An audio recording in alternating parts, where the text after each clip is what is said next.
Okay, so you know how it is. Sometimes you just want to stay informed about what's going on in the world, Right. right? But like without getting totally overwhelmed by all the noise and everything. Absolutely. That's kind of what we're going for today. Right. We're going to be doing a deep dive on this thing that's been in the news a lot, these reciprocal tariffs that the United States put into place earlier this year in 2025. Yeah. We want to give you basically like the shortcut, like a clear path through all this stuff so you can understand like what exactly are these tariffs, what countries are really being affected, and like why should any of this matter to you? Right. And we've really tried to kind of like dig through all the information and give you like the core, what you need to know about these tariffs, what are the potential knock-on effects, both kind of like around the globe, but also specifically like for different countries and stuff. Yeah, and what's really interesting to me is that like, from what we've seen, like the U.S. is basically saying that these tariffs are like a direct response to the fact that a lot of other countries have had these like really high tariffs on American goods, you know. Yeah. And actually, I think it was President Trump himself who called this like Liberation Day. Oh, wow. Yeah. Yeah, so he's basically saying that like, this is the U.S. kind of like trying to, uh, cut down on its reliance on foreign imports and to kind of like balance out these trade figures a little bit. Uh-huh. So where should we start with all of this? I mean, like, there's a lot going on, but where should we start unpacking this? Well, I think a good place to start would be India. Okay. Yeah, India. Yeah, Yeah. definitely a key player in all this. Yeah, they're huge. Yeah. So as of April 9th, 2025, just to Okay. kind of set the stage here, the U.S. has imposed this 26% tariff on goods that are imported from India. Okay. Now, initially, they had actually announced it was going to be 27%, so there was a little bit of a downward adjustment there. No, interesting. But yeah, 26% tariff, and this is what we call, a reciprocal tariff. Right. Basically, a tariff that is imposed in response to tariffs that another country has imposed. Gotcha. Kind of like a tit for tat sort of thing. Right.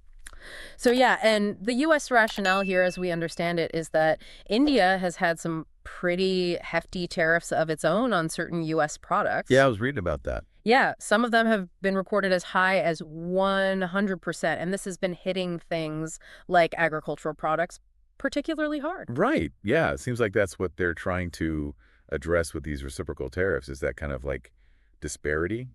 Yeah, so. So if it's a 26% tariff on goods coming from India, Mm. like what kind of impact could that realistically have on their exports to the U.S.? Well, India exports a whole bunch of stuff to the U.S., and a 26% tariff essentially makes all those goods more expensive for buyers over here. Right.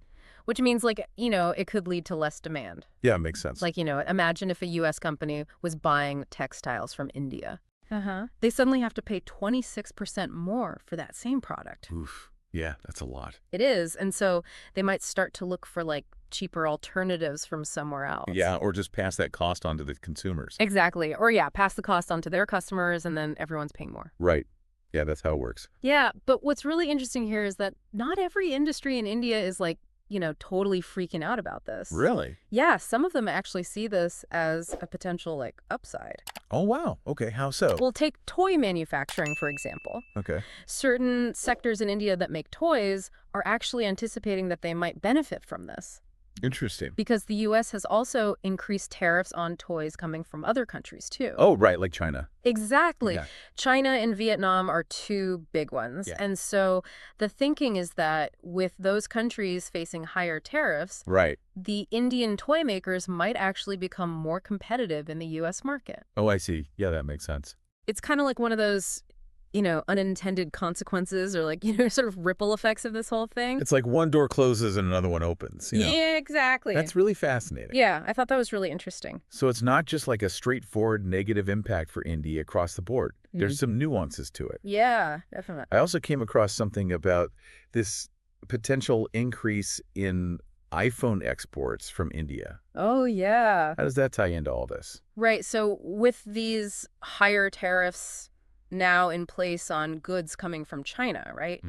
There's this expectation that companies like Apple, which have already been expanding their production in India, Yeah. they might actually like ramp up their exports of iPhones from India to the US. Makes sense. It's a way for them to sort of like, mitigate the impact of those China tariffs. Yeah, totally. So it's really interesting to see how these global supply chains are kind of like adapting and shifting in response to these new rules. Yeah, that is really interesting. So it's a bit of a mixed bag for India then. Yeah. Some sectors are going to be facing some challenges, Yeah. but others are potentially going to gain some ground.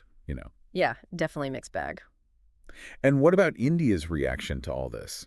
I mean, are they just kind of like accepting these tariffs, or have they said anything about how they plan to respond? Well, the Indian government has been pretty vocal about this, and they've said publicly that they want to address this whole thing through dialogue and negotiation. Okay. And it's important to remember that there are already these ongoing discussions between India and the U.S.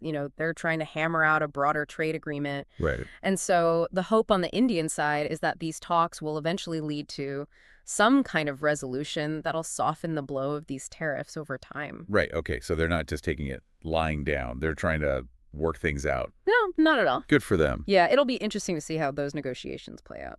Yeah, for sure. All right, let's move on to another big player in all of this, China. Yeah, China. I mean, the tariff increase there is pretty substantial, right? Oh, yeah. It's a huge jump, actually. Yeah. The U.S. tariff on imports from China has gone all the way up to 104%. Wow. Yeah. And this also went into effect on April 9th, 2025. So more than doubled. Yeah. So basically, think about it like this. A 104% tariff means that the cost of those imported goods is more than doubled. Yeah, you got to think that's going to provoke a pretty strong reaction. Definitely. And it did. Yeah. China announced that they're putting retaliatory tariffs in place. Right. They're imposing an additional 10 to 15% duty on a bunch of U.S. products. On what kind of products? Things like chicken, corn, wheat, and a few others. Okay, so hitting back at agriculture there. Yeah, kind of a direct response. Right, yeah. And these retaliatory measures went into effect on April 10th. Wow, so literally the day after. Yep, the day after the U.S. tariffs on China came into force. That's a fast response. Yeah, it's a very classic example of that, tit-for-tat escalation that you often see in these trade disputes. All right, so a direct escalation there. Yeah. Okay, and it's not just India and China that are facing these new U.S. tariffs, right? What about some of the other countries that we do a lot of trade with? You're absolutely right. It's not just them. The U.S. has also put a 25% tariff on imports from Canada and Mexico. Okay. And then there's a 20% tariff on goods coming from the European Union, a 24% tariff on imports from Japan, and a pretty hefty 46% tariff on goods from Vietnam. Wow, okay, so it's a pretty widespread thing then. Yeah, it's pretty broad. It's affecting a lot of key U.S. trading partners. Yeah, and it sounds like some of these other countries aren't just going to sit back and take it either, right? Nope, they're pushing back too. Yeah. Canada, for instance, has already implemented its own retaliatory tariffs. Yeah. They've put a 25% tariff on certain goods that are imported from the U.S. Okay, so like for like. Yeah, and, given how close the U.S. and Canada are, in terms of trade. They're huge trading partners. Yeah, this kind of thing obviously leads to a lot of tension. Right, of course. It puts a strain on the relationship. Okay, so we've got all these tariffs being put into place, and in a lot of cases, we're seeing these like immediate retaliatory tariffs in response.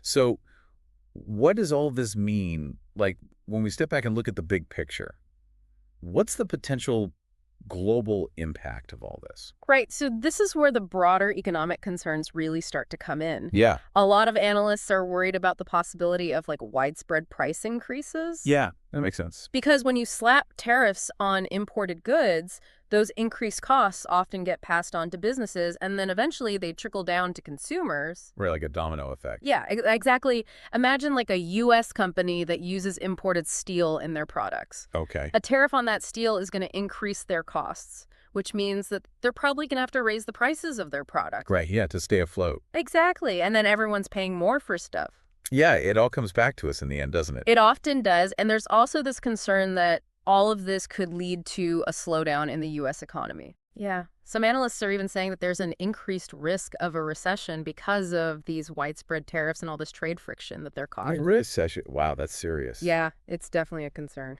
So these actions that President Trump called Liberation Day, like this way to reduce our dependence on foreign imports and balance trade, Right. could actually end up having some pretty significant negative consequences, not just for the U.S. economy, but for the global economy as a whole. It's definitely possible. And when we talk about balancing trade deficits, just so everyone's on the same page. Yeah. We're basically talking about the fact that the U.S. has been importing more goods than it exports. Right. And these tariffs are meant to try to shift that balance.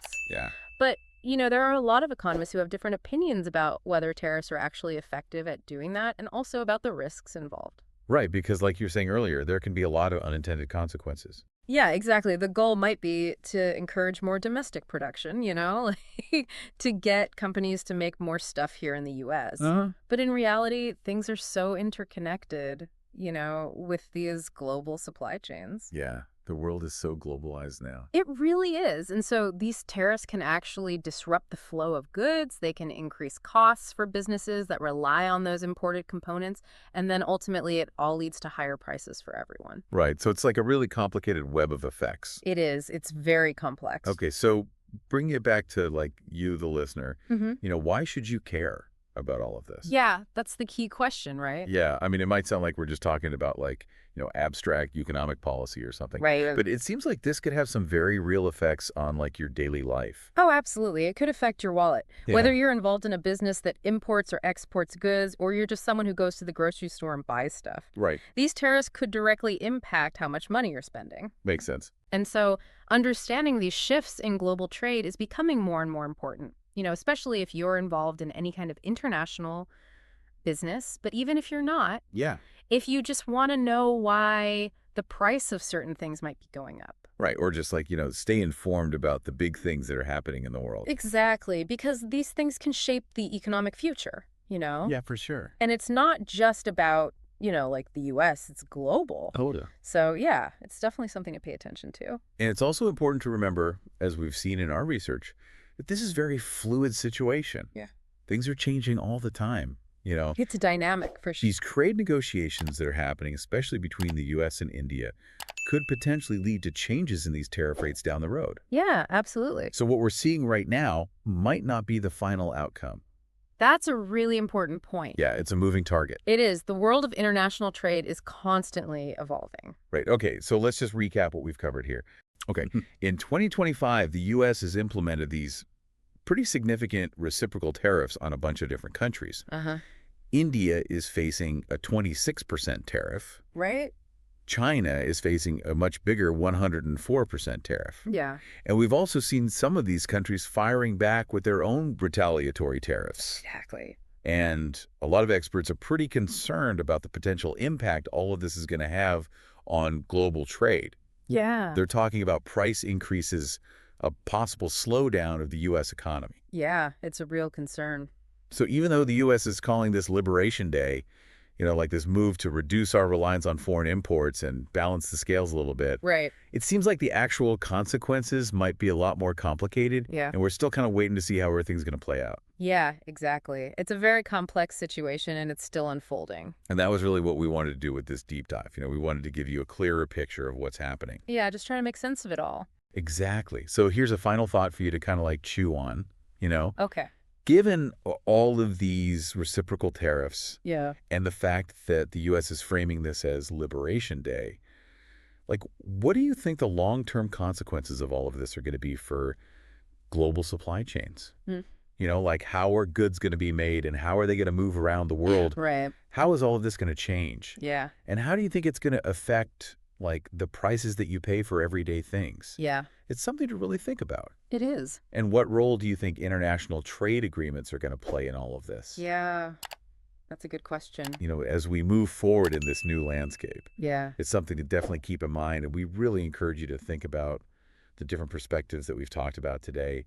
And maybe even like, do some more research on your own about these ongoing trade negotiations. Yeah, it's a fascinating topic. It really is. Definitely worth exploring further. Absolutely.